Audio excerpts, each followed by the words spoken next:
Okay, we are live. We're doing something very rare. We normally don't do live shows. Everything we do is pre-recorded, but today's kind of cool. It's the last day of 2025, and Mm. I asked Leslie if she would do a live broadcast and share her predictions for 2026 when it comes to small business and entrepreneurs. So I want to welcome you to the show, and I also want to welcome you if you're joining us live, if you so do that, and you have anything that you would like to toss out there around this comment or this conversation, please put them in the comments, and we want to invite you into this conversation. So, Leslie, welcome.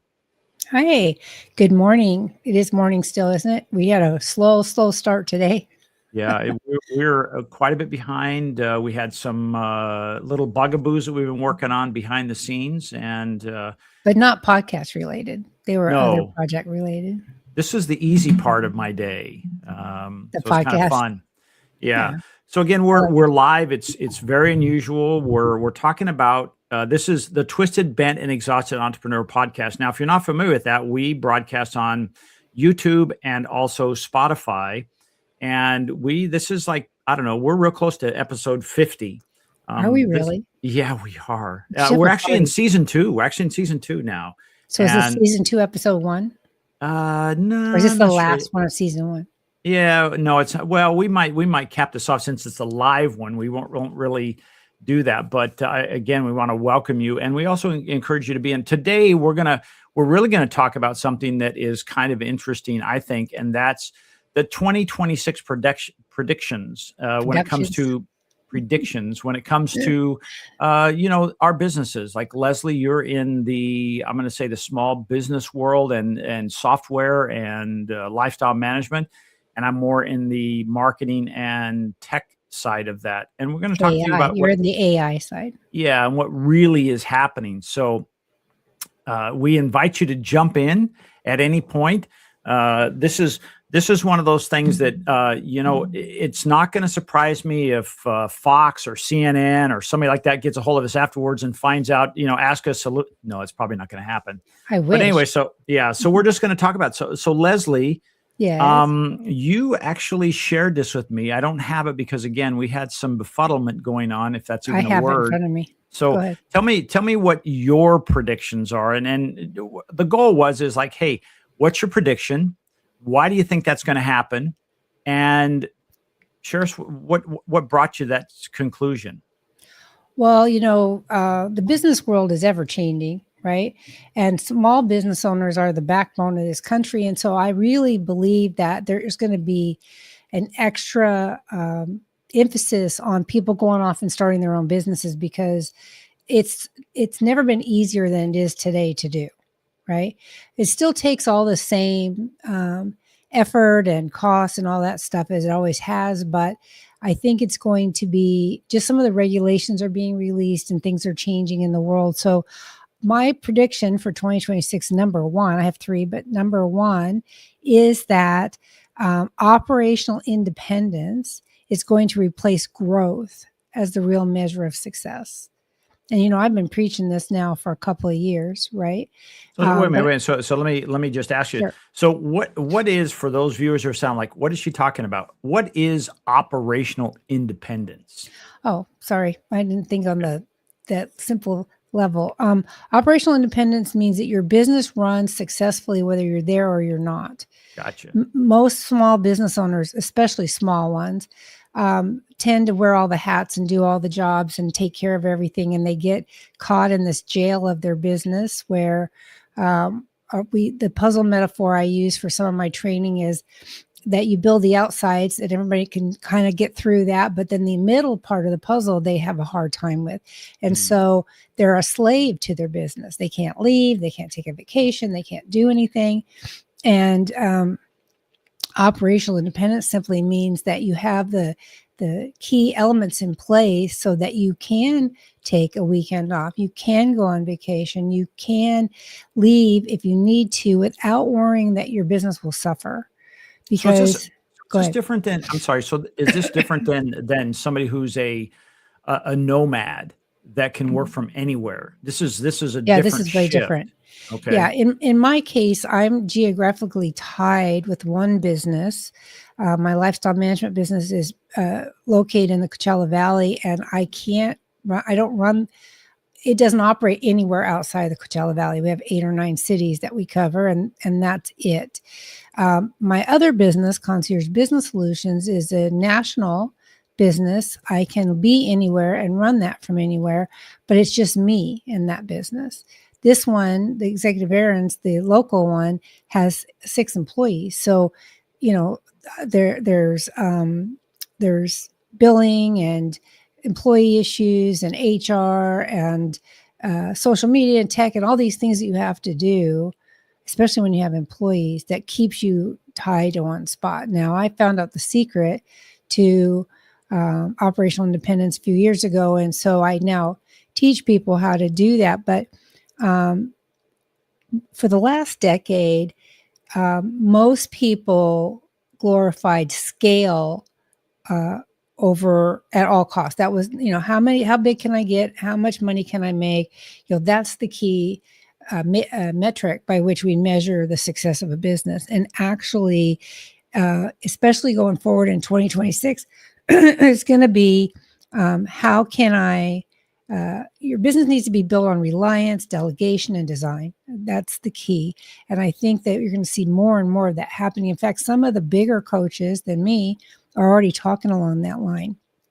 Remember, I sent you that link that showed that a very famous, which I'm not going to mention because I want to do the work instead of him, a very famous coach, though, is already preaching operational independence as his new thing for this year. So that's one of the reasons I made this my number one prediction, is because it's becoming very mainstream, and more people are going to hear those words a lot this year, operational independence. Are you predicting this because the tools are now starting to, it's almost like this convergence of tech? Is it starting to now allow that foundational change of, like, you can have some independence as far as operation is concerned, so you're not wearing all the hats, you're not working 24/7, 6 or 7 days a week? Is that what's causing this shift? Is why your prediction is? It's part of it. Although if you don't know what the best tools are to use for your particular business, is not going to be helpful, right? Not only do you need to be able to identify the best fit for your particular business, but you also need to be able to understand how these tools work and how they think and how you can leverage them for your business. For example, my Essential Elements software database is completely, it automates all the foundation of your business, right? It automates everything and streamlines it into workflows, and the training and education comes with it. So when people are trained on how to use this data collection system properly, then all these things that you were doing manually can be automated and saves you a lot of time. And then you push the responsibility for keeping the data accurate to the people that work for you or whoever helps you, right? And so you can rely on the integrity of the data. Data is key in this world. Everything is about data, whether it's AI data, whether it's operational data, whether it's financial data. Data is the key to be able to run a successful business. And I always tell my employees, we're really data managers more than we are even concierge or lifestyle managers, customer service focused. If we don't manage the data, we can't provide good customer service. It's impossible. Well, when you say that reminds me of a conversation I just had, was explaining to somebody, you used to say, you're no longer just a plumber, you're no longer just an accountant, you're actually a media company. Right. And when you're a media company, really what you need to make good content is you need data. So it really does, when you say, okay, let's shift it out and see what's really in the content, it's really about data, because that data helps us decide, do we post on this day? Do we make this comment? Do we use this language, these colors, whatever? It all comes down to data. And I think you're spot on. But I just want to ask you this. When you're talking about operational independence, what do we see as far as the positive outcome of that? Because all of a sudden it's like, I know for yourself, you reach that operational independence, and you were working a couple of hours a week, and without, I probably am going to misstate this, but you seem to be a little bored. Like I there see. wasn't enough for you to do. Probably why I keep creating other things for my other company. We need to get her busy again. Yeah. Well, it's just I've automated everything. So Yeah. I don't have to work the 36-hour days that I used to work, right? I had one licensee tell me that if she had to work as hard as I do, she didn't want to do this industry. I mean, and Yeah. that was an eye opener for me because I never thought about it. You know, when you start out, I started that company 20 years ago. And so when you start, it's just a natural progression. You just get into these routines and you don't have time to go back and reassess anything. You just keep going until about 5 years ago. And I went, oh, this is not working, you know, and here's why this is happening. This gear towards operational independence. First of all, owners are tired of being the bottleneck in their company. You know, I do these 5-day challenges for people, and that's like the number one thing people either admit to me right up front or I point out to them when they don't see it, is that they personally are the bottleneck to growth in their business. It's a constraint that has to be overcome, and there's only two ways to overcome it. And one is to hire people and delegate to them, or outsource tasks to people, or you can write policies and procedures so that when you do hire people, you can train them so your systems are consistent and accurate all the time. Burnout also is no longer a badge of honor. You know me, I used to kind of almost brag that I had worked 36 hours in a row. I hate to say it that way, but I'm a realist. I know what I was doing. And it was like being exhausted was like saying, oh, look at me. I'm working harder than anybody else. And that's just not true. That is stupid, actually. You know,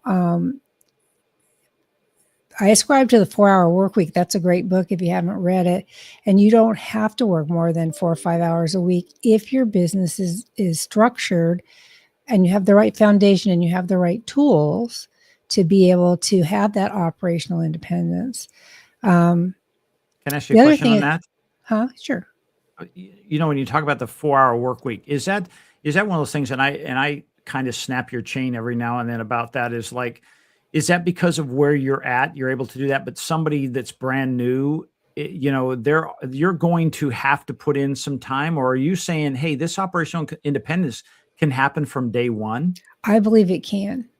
You know, there's some effort that you personally have to do: marketing, networking, brand building. Those things take time and you have to do them yourself. We've had this conversation on our podcast about how face-to-face marketing and networking is so critical because we all kind of got out of it during COVID, but it's critical today because people want to get to know who they're working with and they want the experience. They want to feel how things are. We're so divided or isolated is the word I'm looking for, because of social media, because of doom scrolling, because of being on our phones all the time, that as human beings, we crave that personal interaction. And you know, when you run a business, when you start your own business, you're working in a vacuum. It's just you and the computer, right? So the in-person networking and marketing is very, very helpful. But if you lay the proper foundation and you start with the right tools and you start with the documentation you need to structure your business properly, even if you're doing the work all yourself to start with, you're going to be miles ahead of where we were 10 and 20 years ago trying to start these businesses, because we were just flying by the seat of our pants. And there's no need to do that anymore. Is that right? it kind of like, and again, I'm just going to break it down real simple for us simple folks here, is it's almost feels like we're in a space and time in our world where we're saying, hey, you can take the horse and buggy if you want to, or you can take the car, and the car will get you there faster. It has air conditioning and heating. You can roll up the windows. You won't get bugs in your teeth. and it has a really smooth ride, or you can do it the other way.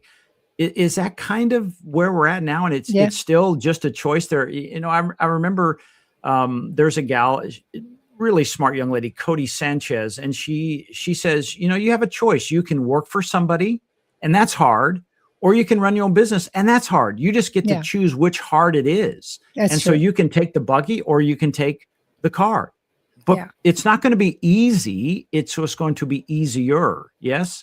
Right. It's not going to be easy. No, the statistics on failed businesses in the first 2 years, dismal. I mean, it's like 50 or 75% are gone within 5 years for sure. If you make it to 2 years, you got a good chance, but still a lot of them fail because it takes consistency of effort. It's like teaching your kid to make a bed. If you show them how to do it and then let them try and then they fail and you keep fixing it, they aren't ever going to learn. That kid has to do the same thing over and over and over again, and so do you, right? You have to you have to build, yes, repetition, consistency, credibility, and you have to put one foot in front of the other, which has always been my thing. Put one foot in front of the other every single day, even when it's boring, even when you're exhausted, even when you just don't feel like getting out of bed today. Every day you have to be doing something to further the business goals or the objectives of your company. And I really believe that the strongest businesses going forward are going to be the ones that aren't the biggest, but they're the least dependent. Well, there's this whole thing about, specialized or generalized. And I was just listening to a podcast by Peter Diamandis called Moonshots, and they were talking about this. And it was very interesting because statistically, what happens is a specialist company, let's use, and they didn't say this company, but let's say IBM. They are specialized in what they do, right? But they're a behemoth. But then there's a generalist who has kind of an idea of how to do what you're talking about, or using the AI that can spring up out of nowhere and dwarf them. It's almost like the Netflix and the Blockbuster situation. Yeah, exactly. And so sometimes it's like, do you need a specialist or a generalist? And I sometimes think the answer is yes, right? Exactly. And we experience that a lot of times where when you're coaching somebody, they're not always exactly doing what you're doing, but you have this generalized and specialized knowledge that can help guide them through the eye of the needle, if you will, and really help them. Well, technically business only operates one way. Now, there are going to be people out there that say, that's not true. You don't understand my business. It's different. It's not different. Yeah, they're all the same. There are industry benchmarks. There are certain things you have to do in order for your business to be successful, regardless of what kind of business it is. I don't care if it's retail, customer service, operations, it does not matter to me. Food service, it doesn't matter to me what kind of business it is. As far as running the business itself, there are industry best practices and industry benchmarks and things you absolutely have to do. Now, you may vary the tools that you implement because of the kind of business you have. You don't need a POS system, which is a point of sale, like a cash register, the old cash register. You don't need that if you're doing customer service, but you definitely need it if you're doing retail. So the tools you implement are going to vary depending on the kind of business you have. And even the procedures may vary, but the need to have procedures is going to be the same regardless. Right? That's kind of what the point I'm trying to make. You're going to need a way to track money. You're going to need a way to automate your processes. You're going to need a way to have visibility to how your business is operating, the success or failure of the operations piece of your business. You're going to have some way to manage resources, whether you outsource to a specialist or you hire help inside. Right? So these things you have to have regardless of the business type. But you're saying now, with your prediction, the first prediction, we're going to go to the next one here pretty quick, is operational independence. So we're not going to have to be working, because now it's not like, okay, I'm recording every sale on a receipt and tearing it off and give it to the customer, and then I've got to figure out the receipts at the end of the day. All of this is automated now with the tools that we have that all of a sudden are freeing your time up. It's just like your software. I remember when you said, hey, it's going to save you, X number of hours. 40 hours a week, yeah. A week, that now you can say, well, that's putting time back in my life, and I'm doing it now for the fraction of what I would pay if I were paying myself or someone like me. So It gives me that operational independence. So I love that. So if that's good, are you good to go to number 2? I just have one more comment to make on number one, and that is that when I do these 5-day challenges, which I talk about on here a lot because, first of all, they're my heart. I love to do them for people to help them identify opportunities in their business. But I ask every single company I work with this question: how do you define success? And almost 99% of them, I would say 99% of them, all say the number of clients I have, the number of dollars I sell, the number of my profit margin, something of that. And going forward in 2026, that is not my definition of success. And I don't think it's going to be a lot of other people's, because the definition of success is going to be, how tied to the business am I?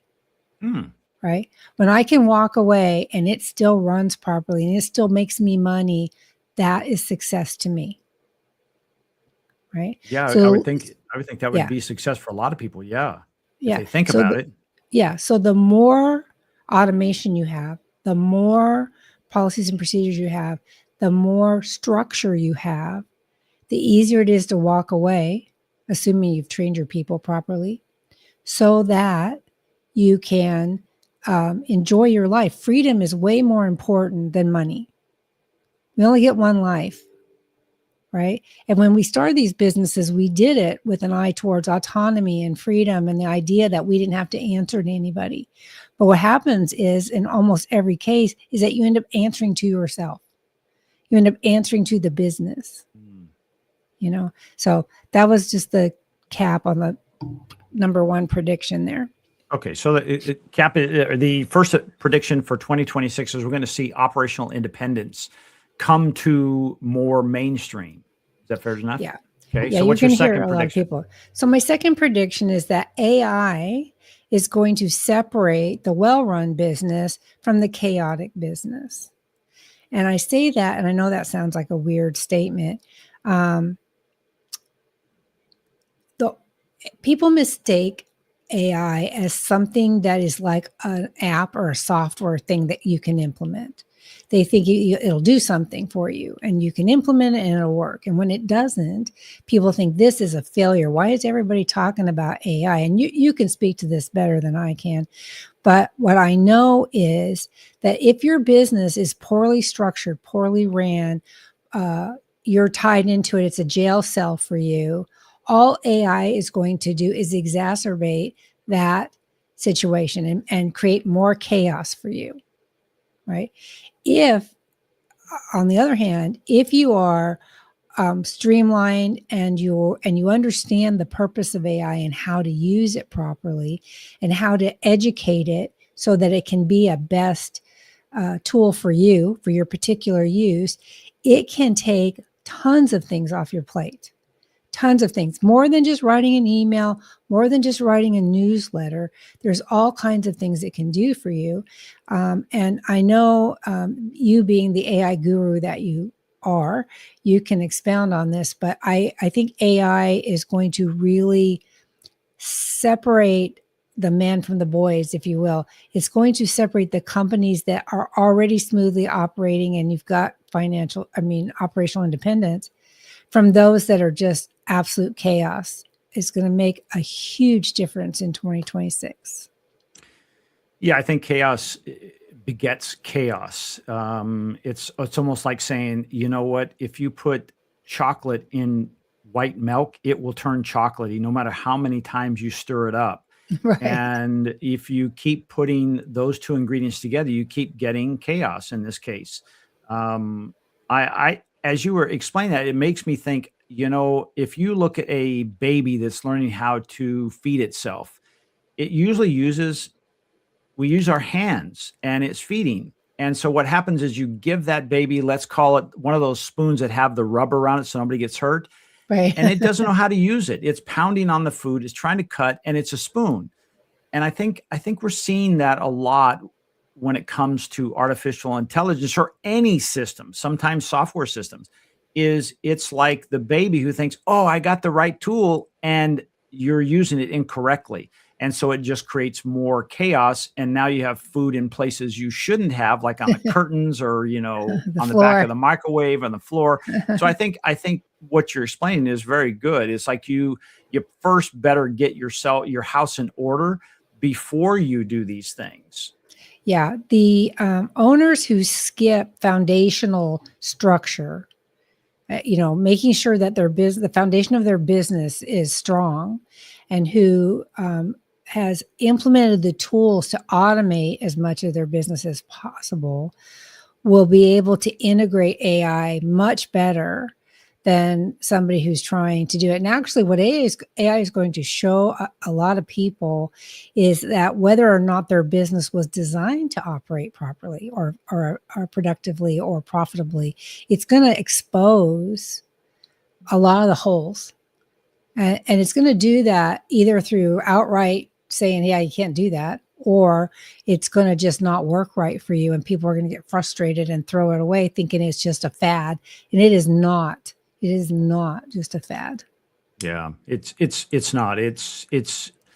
I look at it as one of those things. It's like we move from one type of economy to another one, and it's almost like there was a day where the majority of people in America worked on farms, and then it moved to the Industrial Revolution, and now it's less than 5% of our total workforce is on a farm, and it took a long time and a lot of infrastructure building to make that shift.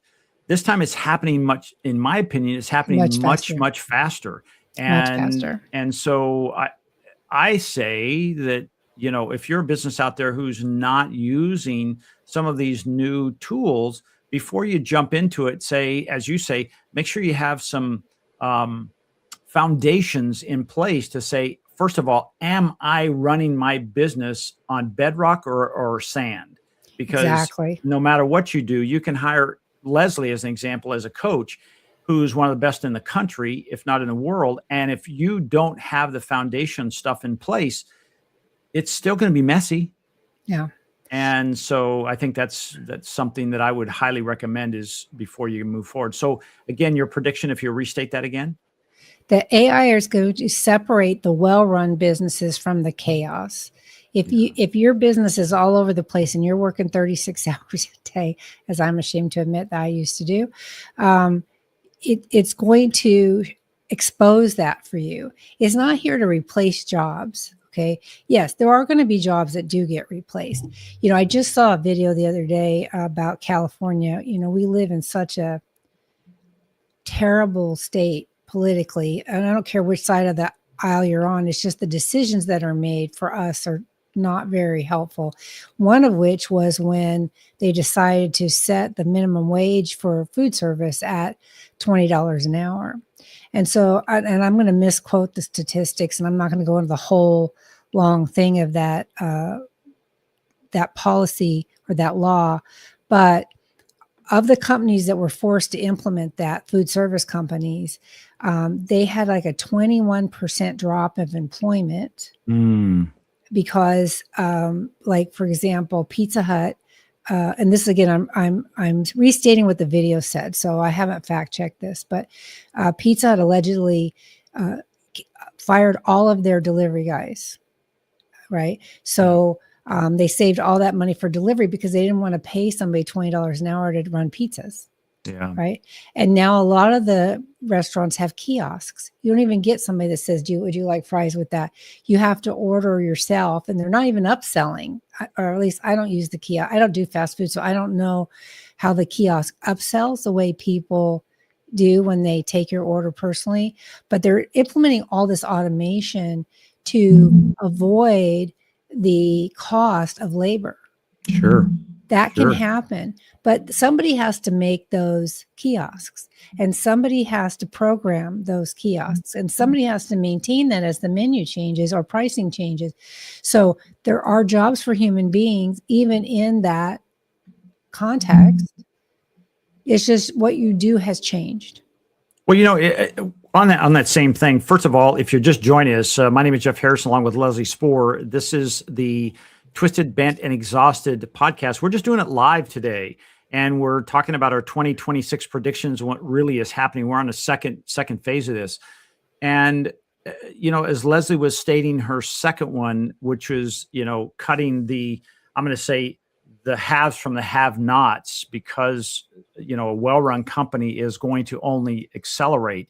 And a company that's not well-run, one of the things about AI is it adds speed.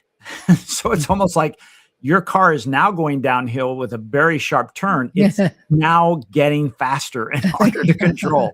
So that would be no kidding. Yeah, that'd be the upside or the downside of now injecting it with adrenaline or AI. So I lost my train of thought on that. I apologize. I had a very a good point on that, but I wanted to let people know, as we were having more folks just coming on, to let us know that, hey, we want you to give you your thoughts of what we're talking about. And we're talking about how a better company in 2026 using AI versus a company that's already chaotic and trying to put AI in place. It's going to really separate the good from the bad. And, one of the things I remember this, and we see this all the time, Leslie. Oh, there's 2 points. I see this all the time, where when we have some kind of an economic shift, the best ones always rise to the top. And it really kind of filters out the weaker. And so I think if like your business, like my business, we work on making it as sound as possible. And we didn't get the 15 and 16 years by accident. There's foundational stuff in there. And we can always, 20. Sorry, 20. They make it better. But one of the things I want to point it out, and this was like this phenomenon of, the jobs of the kids graduating college today are going to be so much different.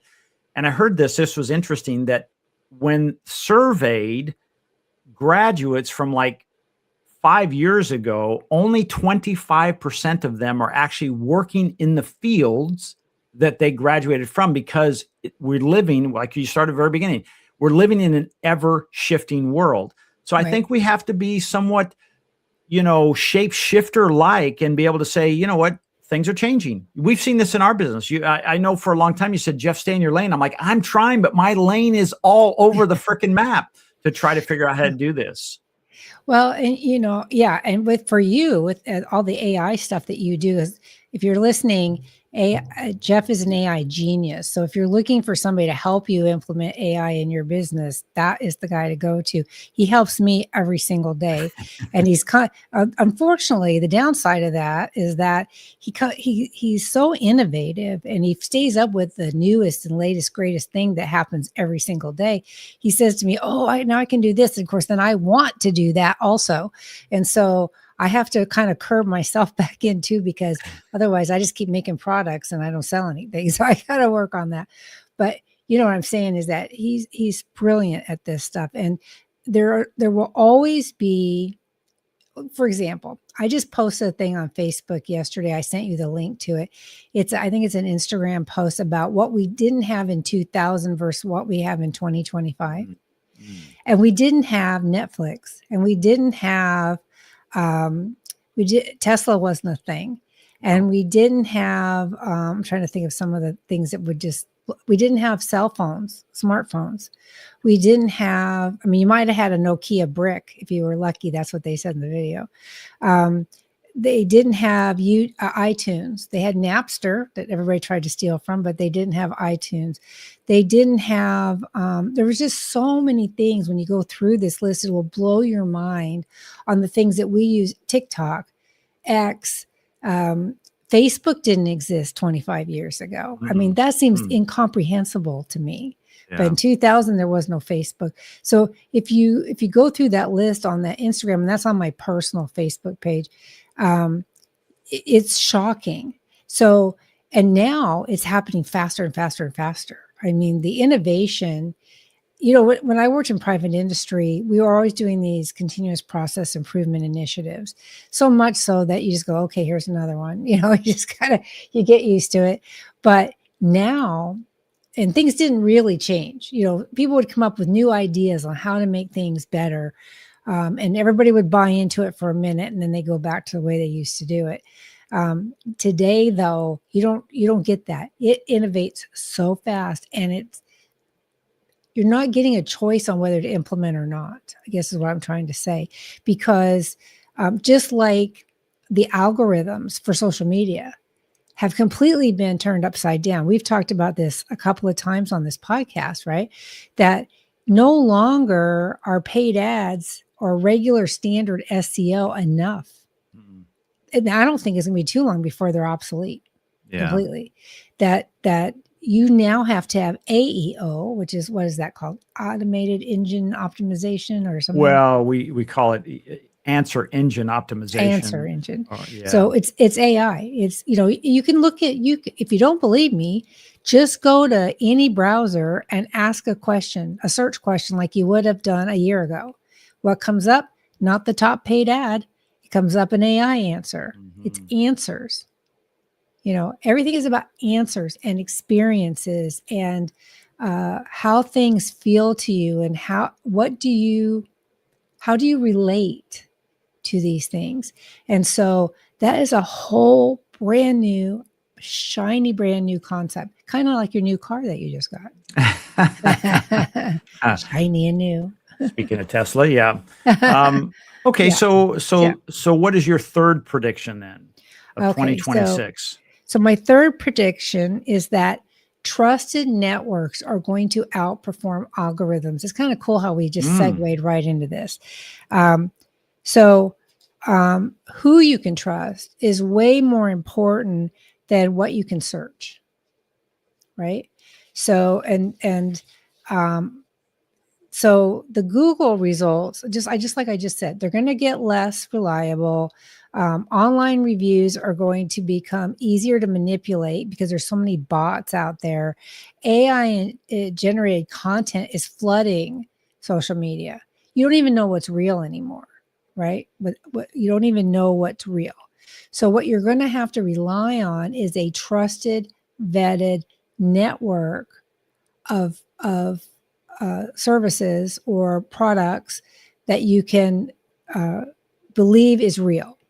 Is that why you, again, thinking in the future, is that why you've started this, and it's not live yet, but you've started a referral network for your 5-day program people in the industry like yourself who say, do you know somebody in Kansas City, or do you know somebody in Winnipeg, Canada? Yeah. Is that why you started that?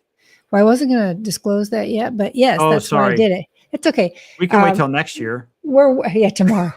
We're ready to launch it anyway. I mean, we're very, very close. I just need to seed it with some listings, but directories without vetting. There's another directory out there right now that says it's similar to what I've created. It is not, because it's not vetted at all. You just pay them money and they put you on there and they say, here's a directory of people. They don't claim any responsibility for good or bad. I'll give you a perfect example of that. We work in country clubs all the time out here, right? And it used to be in the olden days, back when there were dinosaurs, that homeowners associations did not want to be responsible for referring people. They would, homeowners would come and say, who do you know that's a good handyman? Who do you know that can clean windows? Who do you know can do this? And they would say, we don't refer people, but here's a list. And this list is comprised of companies that homeowners have called and said, hey, Joe Smith is a good handyman. Hey, Michael, whatever, is a good plumber. And they would put them on there. But did they vet them? No. Are they responsible for the quality of their work? No. Right. So I've now created a network where that people are going to have to show they're insured. And they're going to have testimonials from clients. And they're going to have to be vetted properly. And we're not going to let just anybody on our network. If they aren't running real businesses, I don't care what they're 2 people or 20. I don't care how the size of the company. I care that they are legitimately a company, right? Because especially in the lifestyle management industry, this thing is growing so fast, this industry. The projections for up through 2035 are astronomical. It is the perfect industry to get into. But again, going back to number 1 prediction, business is business, and you have to run it properly, right? You have to have that infrastructure. You have to have that, the procedures. You have to know, you have to have the automation that you need to be efficient and operationally independent so that you have a strong company. Those are the companies that I want in the network. Because we do get asked constantly, hey, I've got a client that's going to Denver, Colorado. Is there somebody like you up there? Or I've got somebody moving, I have a client who's going here on vacation and they need services. Who do you know? And so I want there to be a network, particularly for the rest of us in this industry, that we can refer other companies for our clients with confidence and feel like, yep, I know this is a trusted vendor. So that's why, and I really believe that my kind of network is going to outpace search engines, reviews, content, advertising content, because you can't trust any of it anymore. Even we use AI content, right? You have an avatar for you. Someday we're going to make one for me if I ever sit still long enough for you to get my video. You already replicate my voice and my newsletters when we turn those into videos. So all of us are going to be utilizing AI content. Okay, but how do I find somebody that I know is legitimate and real? And that's what I'm creating. Yeah, I think that's going to be important because some people maybe they don't know how the algorithm works, but basically what the algorithm is doing is and you can test this. You can try this on your own. Like you can go to you can go in and clean out cookies and clean your history as far as your, let's say on your iPhone. Yeah. And then you can go into let's say a YouTube account and choose something that's totally different, search something totally different. And next thing you know, it will start providing you more and more content around that. And it's predicting, hey, what is Leslie like? Let me show her more of it. And so I think by having a referral network, you have a trusted group of people going, hey, it's not just showing me what I happen to look up. It's no different from saying, we were talking about Nike tennis shoes as an example. The next thing you know, I got Nike tennis shoe ads on my phone, or my Siri or my Alexa in the kitchen says, hey, I have a new message for you. Nike's running a sale. Do you want to order those? I'm like, wait a second. I don't need you to listen to me all the time. So I think what you're talking about with that referral network is really a cool idea, and it will outperform it. Thank you. It's not just mine. I think referral networks like this are going to become the next big thing, which is why I started making it, because you're not going to be able to trust anything else. You need to be able to go somewhere where there's been vetting done and where those of us in the industry can refer with confidence. Because that's one thing that happens to me. People call me up and they say, hey, do you know anybody in Timbuktu? And I'm like, I can look it up, but I can't vouch for them, because you can't throw a stone without hitting a lifestyle management company. I don't care if it's a dog walking company or a car wash company or somebody who's providing absentee home care like we do, people that provide move management or travel support services. I mean, they're just a plethora of business models for this industry, and they're growing by leaps and bounds, and people start these businesses it's the best industry to get into if you want to start your own business, but you have to know how to run a business. Well, it sounds like that's almost, I'm sorry, go ahead. No, it's fine. I was just rambling. I was just going to say that sounds like that kind of piggybacks on your thought of, there's going to be more and more people going out on their own and running their own business as we move forward because of what you said early on in your prediction number one. And I think that's only going to, is the right word, exacerbate the good, the bad, and the ugly, of exposing those people. So I think it's really good to have that. Well, think about it. Let me give you another example just for, I was going to say shits and grins, but I don't think that's appropriate on the. I think you just podcast. Did I say that? I think you did. This is live, so I can't edit it out. So I've been doing lots and lots of presentations to real estate professionals, and 10 years ago, even before COVID, when I would try to pitch to these people, they were like polite but not interested. They didn't really kind of understand what we were doing or why they should work with me or whatever. Now, 20 years in, and since COVID, every sort of like COVID's a line in the sand, right? So many things have happened pre and post. They understand what my services are. And I've been here so long, most of them know me or somebody knows me that can vouch for the integrity of our company. So selling to them is much easier. And now, and they say, well, I've been using, so and so, but I don't really know them that well, and I don't know what kind of service they're providing. However, if they had a place to go, so real estate adjacent services to lifestyle management, and say, I need somebody who's vetted, and I can give them somebody because some of our real estate agents, like Brenda, she can connect people in other states, right? Her clients in other states to real estate professionals. So if we can also connect a lifestyle management service in another state and know that they're good and we're not putting our reputation on the line, why wouldn't we do that? Yeah, that's a good point. So I think I think that that's going to be really big in 2026 and going forward. Hopefully I'm on the cutting edge of it because I'm the one that's creating one that fits all that criteria, at least for our industry. And it won't be, even healthcare. Look at when you sign up for insurance, you get a list of a directory of doctors that are, I'll say preferred for lack of a better word, for that network. And they've been vetted for that network. Hopefully they have been. Okay.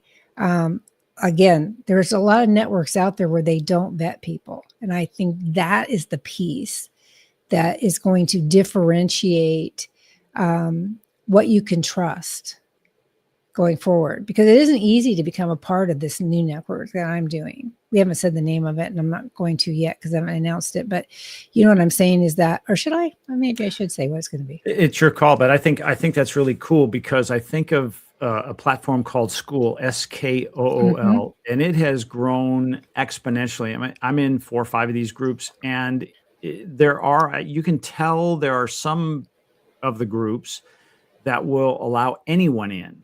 And then there are some of the groups that they have gatekeepers. And so the people that get in there have certain level of integrity and business acumen. And you can really tell the difference of that because it's almost like, and we've all had this, right? Where someone on a social media platform wants to friend you. And specifically for me, it's on LinkedIn, and someone will do their homework and say, I think I want to meet Jeff. But instead of starting out with a conversation, I immediately, as soon as I accept it, almost to the T, seconds later, I get an automated message in my inbox from them. And they say things that the first thing goes to my head is like, did you even look at my profile?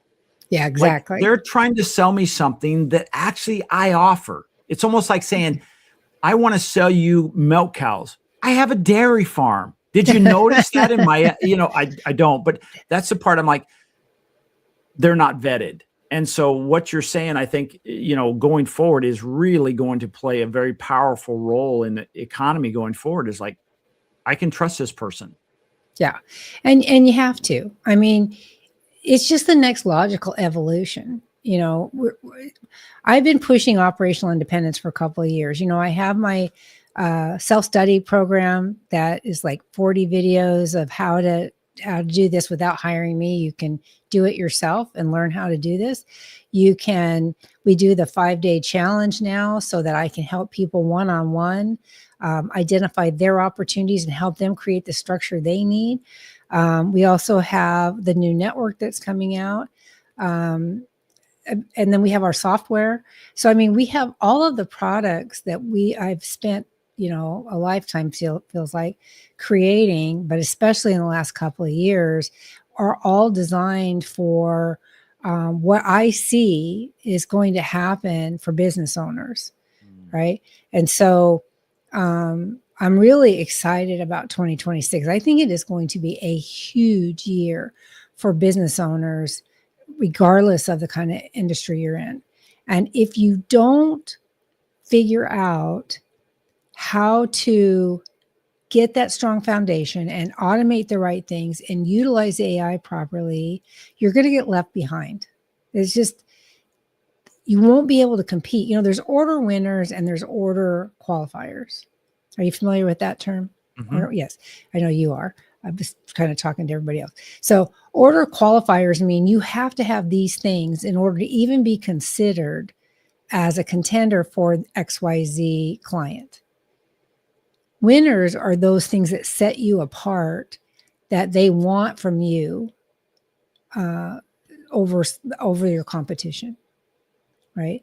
And so my job as a coach or a consultant or a business owner myself is to help other companies have the order winners they need to really differentiate themselves in the marketplace so that they can then be as successful as humanly possible, right? That's the goal.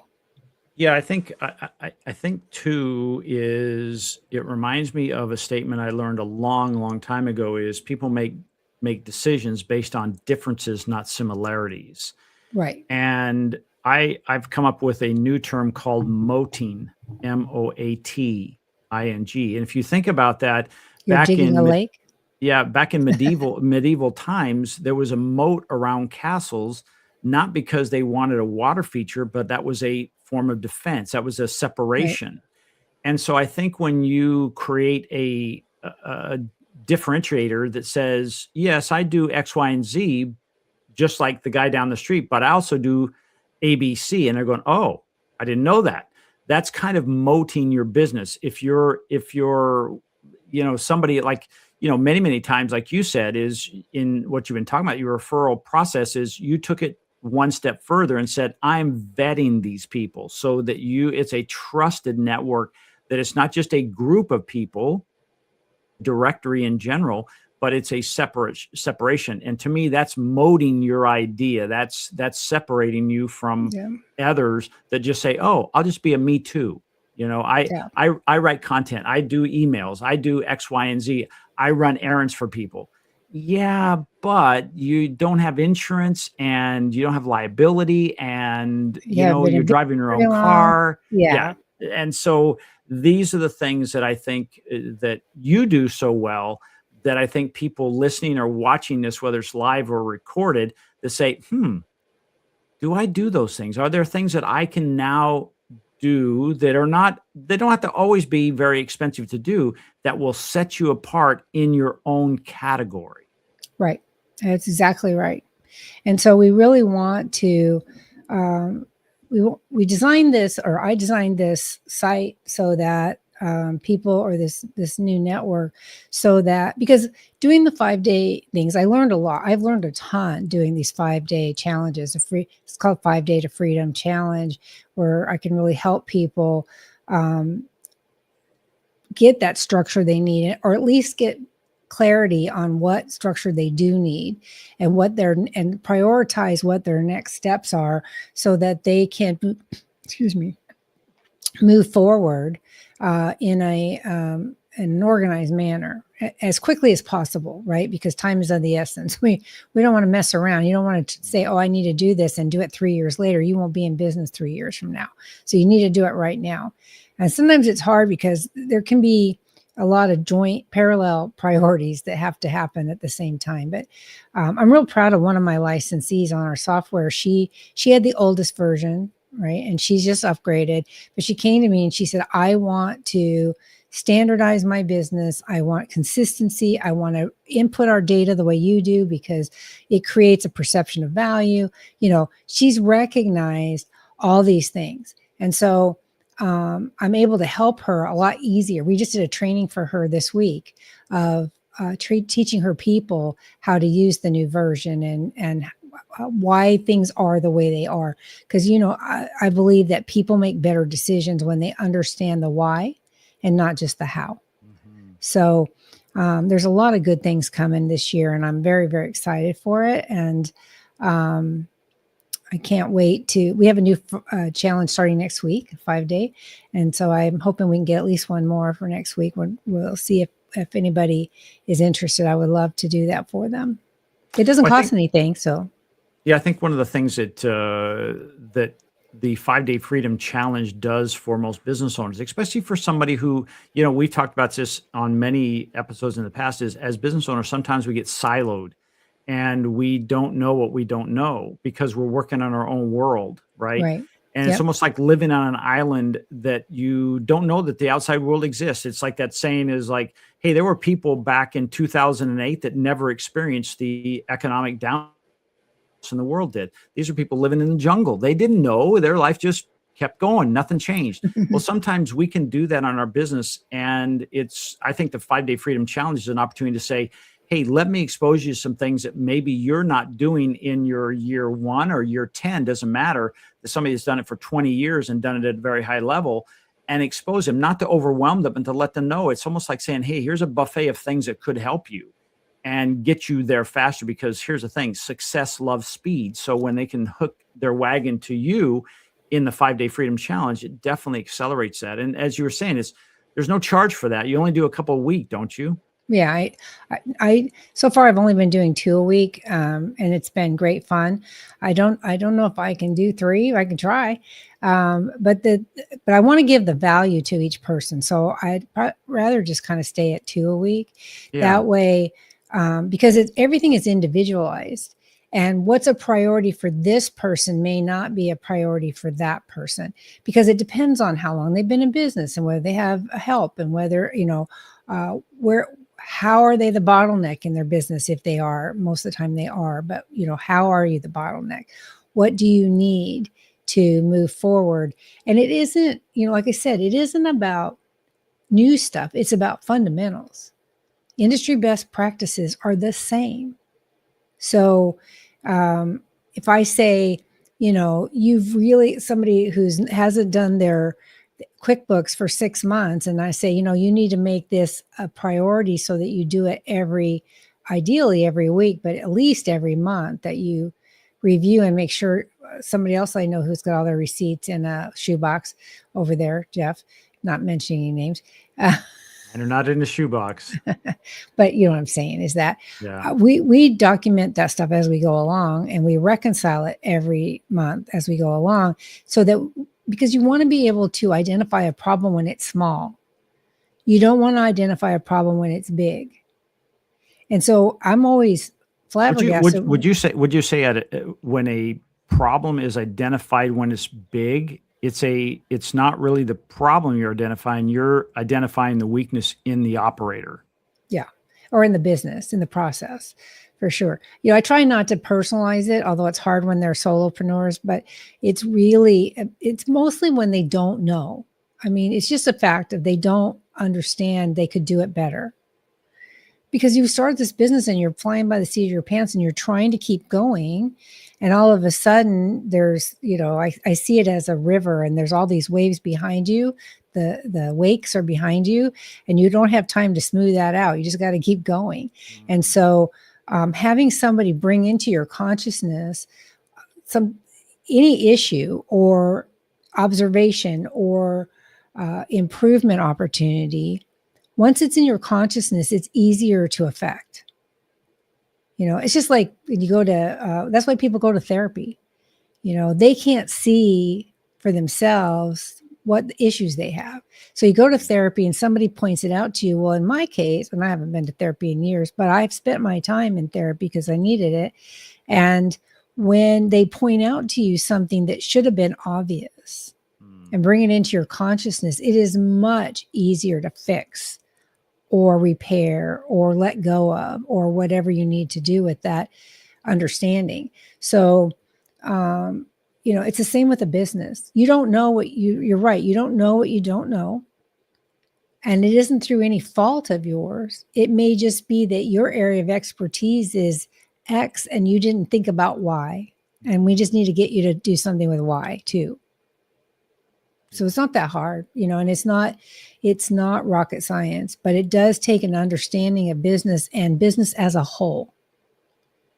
You know, I know so many people that go to other coaches and other consultants, and they've tried other programs, and they come to me and they're like, "Oh my gosh." We've got video testimonials of, oh my gosh, of people that were like, I didn't realize this is so much more bang for your buck. And if it's zero, you get a lot of bang for your buck. The ROI is very high.